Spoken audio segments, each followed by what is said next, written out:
বন্ধুরা, গতকালে কিন্তু mother's day গেল। তো আমি আজকে তোমাদের সঙ্গে আমার মায়ের একটা ভিডিও শেয়ার করছি। তো তোমরা বলো তো, তোমাদের কি মনে হয় মাদার্স ডে বলে কি কোনো একটা নির্দিষ্ট দিন হতে পারে? আমরা ছোট থেকে বড় হয়েছি, কোনো একটা দিন কি আছে এমন দিন মাকে ছাড়া যেটা মাদার্স ডে হতে পারে না এমন কোনো দিন?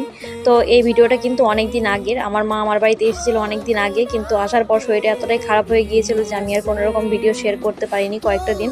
মার শরীরটা খুবই খারাপ ছিল, মা যদিও থাকতে চাইছিল না, কিন্তু আমি জোর করে রেখে দিয়েছিলাম কয়েকটা দিন।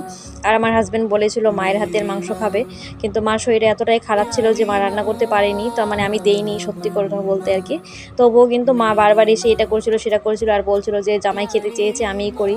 তো যাই হোক, সেদিন আর বেশি কিছু রান্না করিনি। তারপর চাইছিলাম যে মাকে একটু যত্ন করি। জানি না এখন কেন যেন ভয় হয় মনের মধ্যে কি একটা মাকে হারানোর, যেহেতু বাবাকে অনেকদিন আগেই হারিয়ে ফেলেছি। তো ঠাকুরের কাছে এটাই চাইবো, আমার মা ভালো থাকুক, পৃথিবীর সকল ভালো থাকুক।